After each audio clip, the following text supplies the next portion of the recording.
जहां एक नदी नहीं बल्कि एक सभ्यता जन्म लेती है। आपने कभी सोचा है कि भारत की दूसरी सबसे लंबी नदी एक मंदिर से क्यों जुड़ी हुई है और 12 ज्योतिर्लिंगों में से एक ऐसी जगह पर क्यों स्थापित हुआ जहां एक नदी जन्म लेती है? क्या यह केवल एक धार्मिक कथा है या इसके पीछे इतिहास, भूगोल और भारत की हजारों वर्षों की पुरानी सभ्यता का कोई गहरा संबंध छिपा है?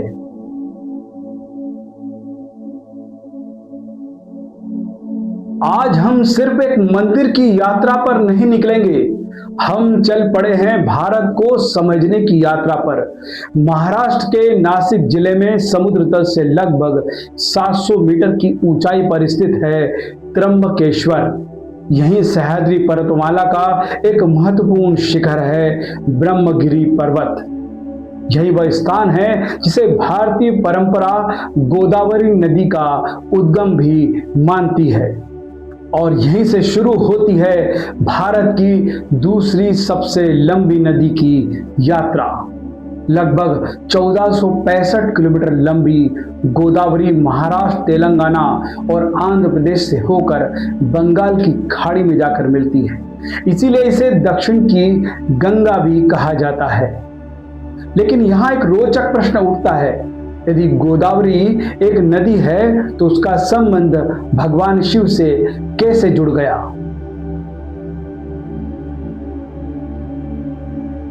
और क्यों त्र्यंबकेश्वर 12 ज्योतिर्लिंगों में एक विशेष स्थान रखता है? इन प्रश्नों का उत्तर हमें हजारों वर्ष पहले लेकर जाता है। कल्पना कीजिए, न मंदिर था, न पत्थर का यह भव्य शिखर, न लाखों श्रद्धालुओं की भीड़, सिर्फ घने जंगल, निर्मल जलधाराएं और ऋषियों के आश्रम। प्राचीन भारत में आश्रम केवल तपस्या के स्थान नहीं हुआ करते थे, वे ज्ञान के विश्वविद्यालय थे। यहीं शिक्षा दी जाती थी, कृषि का ज्ञान विकसित होता था, औषधियों का अध्ययन होता था और समाज की सेवा धर्म का सबसे बड़ा रूप मानी जाती थी। इन्हीं आश्रमों में एक आश्रम था महर्षि गौतम का। भारतीय परंपरा महर्षि गौतम को महान ऋषि और लोक कल्याण के प्रतीक के रूप में याद करती है। उनकी पत्नी अहिल्या, जिनका उल्लेख वाल्मीकि रामायण सहित अनेक प्राचीन ग्रंथों में मिलता है। लेकिन त्र्यंबकेश्वर की कथा उनके ज्ञान से नहीं, उनकी करुणा से शुरू हुई। कथा के अनुसार एक समय इस पूरे क्षेत्र में भीषण अकाल पड़ा। वर्षों तक वर्षा नहीं हुई, जलाशय सूखने लगे, धरती बंजर हो गई और जीवन धीरे धीरे समाप्त होने लगा। यह केवल एक धार्मिक कथा का दृश्य नहीं, इतिहास भी बताता है कि प्राचीन भारत की अधिकांश बस्तियां नदियों और जल स्रोतों के आसपास विकसित हुई। जल का संकट केवल प्यास का संकट नहीं होता था और पूरी सभ्यता के अस्तित्व का संकट बन जाता था। शिव पुराण की कोटि रुद्र संहिता में वर्णित परंपरा के अनुसार महर्षि गौतम ने अपने लिए नहीं, पूरे क्षेत्र के कल्याण के लिए जल के देवता वरुण की कठोर आराधना की। कथा कहती है कि उनकी तपस्या से प्रसन्न होकर वरुण देव ने उन्हें वरदान दिया कि उनके आश्रम में अन्न और जल की कभी कमी नहीं होगी। धीरे धीरे यह आश्रम अकाल से जूझ रहे लोगों की आखिरी उम्मीद बन गया। लोग भोजन के लिए आते, जल के लिए आते और आशीर्वाद लेकर लौटते। लेकिन मानव इतिहास एक बात बार बार दोहराता है, जहाँ सम्मान बढ़ता है वहाँ ईर्ष्या भी जन्म लेती है। और महर्षि गौतम के जीवन में भी अब एक ऐसा मोड़ आने वाला था। उनकी परीक्षा नहीं लेगा, बल्कि एक नदी, एक ज्योतिर्लिंग और भारत की सबसे प्रसिद्ध कथाओं में से एक जन्म देगा। महर्षि गौतम का आश्रम अब सिर्फ एक आश्रम नहीं रह गया था, वह पूरे क्षेत्र की आशा बन चुका था। जहां अकाल में जीवन रोक दिया गया था, वहीं इस आश्रम में अन्न भी था, जल भी था और जीने की उम्मीद भी।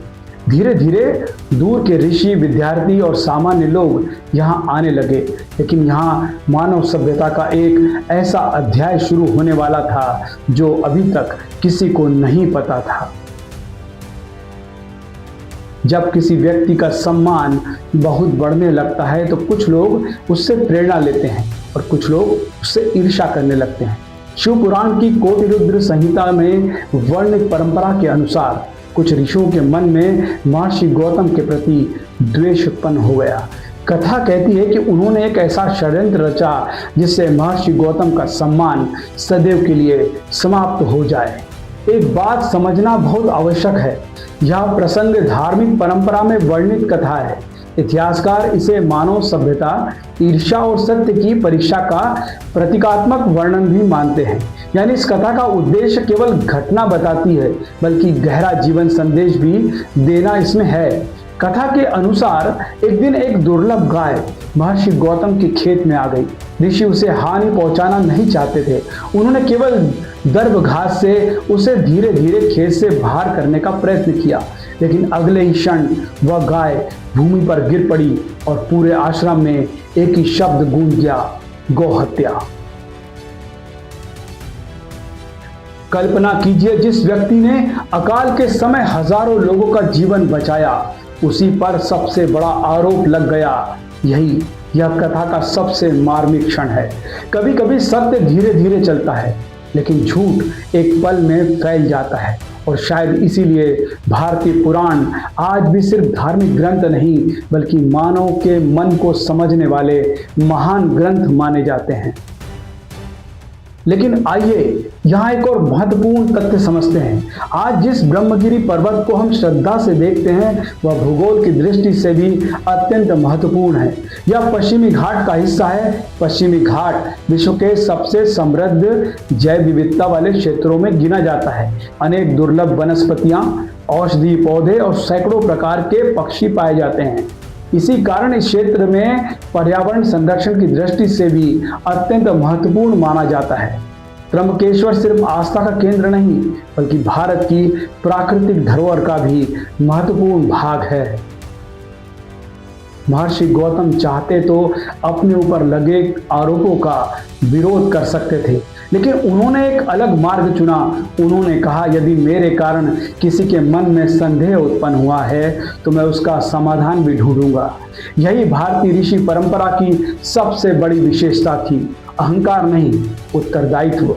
कथा के अनुसार अन्य ऋषियों ने महर्षि गौतम से कहा, यदि तुम इस दोष से मुक्त होना चाहते हो तो स्वर्ग से माँ गंगा को इस भूमि पर लाना होगा। सुनने में यह केवल एक शर्त थी, लेकिन वास्तव में यह लगभग असंभव था, क्योंकि गंगा भारतीय परंपरा में स्वर्ग में अवतरित मोक्षदायिनी नदी के रूप में जानी जाती थी। इस पर्वतीय क्षेत्र तक लाना एक साधारण मनुष्य के लिए असंभव माना जाता था, लेकिन महर्षि गौतम पीछे हटने वालों में से नहीं थे। उन्होंने फिर से तपस्या आरंभ की। इस बार उन्होंने समस्या के लिए नहीं, संपूर्ण मानवता के कल्याण के लिए तपस्या प्रारंभ की। और यहीं से त्र्यंबकेश्वर की कथा अपने सबसे दिव्य अध्याय में प्रवेश करती है, क्योंकि अब इस कहानी में प्रवेश होने वाला है स्वयं भगवान शिव का। जब तपस्या स्वार्थ के लिए नहीं, समाज के कल्याण के लिए होती है, तो प्रकृति भी उसका उत्तर देती है। भारतीय परंपरा में शिव पुराण के कोटिरुद्र संहिता वर्णन में इसका उल्लेख मिलता है कि महर्षि गौतम की कठोर तपस्या से भगवान शिव प्रकट हुए। उन्होंने महर्षि गौतम से कहा, वर मांगो, लेकिन गौतम ऋषि ने अपने लिए कुछ नहीं मांगा।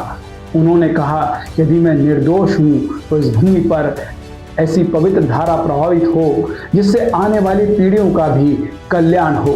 यही एक ऋषि और एक साधारण मनुष्य के बीच सबसे बड़ा अंतर दिखाई देता है। भारतीय परंपरा मानती है कि भगवान शिव के आग्रह पर मां गंगा ब्रह्मगिरी पर्वत पर प्रकट हुई और यहाँ से गोदावरी की यात्रा प्रारंभ हुई। इसी कारण गोदावरी को दक्षिण की गंगा कहा जाता है। लेकिन यहाँ एक महत्वपूर्ण बात समझना आवश्यक है। धार्मिक परंपराएं गोदावरी के उद्गम को इस दिव्य कथा से जोड़ती है, जबकि भूगोल ब्रह्मगिरी पर्वत के प्राकृतिक जल स्रोतों और वर्षा जल से बनने वाले प्रवाह का अध्ययन करता है। यानी आस्था और विज्ञान दोनों एक ही स्थान को अपनी अपनी दृष्टि से देखते हैं। और दोस्तों, भारत की यह सबसे बड़ी विशेषता है, यहाँ दोनों साथ साथ चलते दिखाई देते हैं। अब एक प्रश्न, क्या आज जो मंदिर हम देखते हैं वो हजारों वर्ष पुराना है? उत्तर है नहीं। इतिहासकारों के अनुसार वर्तमान त्र्यंबकेश्वर मंदिर का निर्माण 18वीं शताब्दी में पेशवा बालाजी बाजीराव, जिन्हें नाना साहेब पेशवा भी कहा जाता है, के संरक्षण में बनाया गया। यह मंदिर काले बेसाल्ट पत्थरों से निर्मित है। दक्कन का यह ज्वालामुखी पत्थर अपनी मजबूती के लिए प्रसिद्ध है। यदि आप मंदिर की दीवारों को ध्यान से देखें तो मराठा स्थापत्य की अद्भुत नक्काशी, देव प्रतिमाएं और शिल्पकला आज भी उस युग के कलाकारों की प्रतिभा का प्रमाण देती है। और यहाँ त्र्यंबकेश्वर 12 ज्योतिर्लिंगों में अपनी सबसे अलग पहचान बनाता है।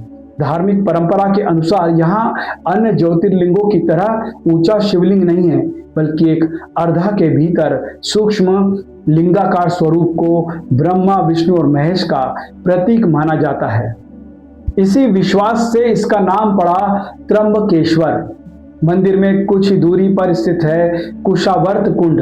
धार्मिक परंपरा में इसे गोदावरी का प्रमुख तीर्थ माना जाता है। यहीं से कुंभ की परंपरा भी इस क्षेत्र को विश्व भर में पहचान दिलाती है। हर 12 वर्ष में जब बृहस्पति सिंह राशि में प्रवेश करता है, तब नासिक और त्र्यंबकेश्वर सिंहस्थ कुंभ का केंद्र बन जाते हैं। करोड़ों श्रद्धालु एक साथ इस पवित्र भूमि पर एकत्र होते हैं। यह केवल एक धार्मिक आयोजन नहीं, बल्कि भारत की जीवित सांस्कृतिक परंपरा का सबसे विशाल उदाहरणों में से एक है। तो त्र्यंबकेश्वर आखिर है क्या?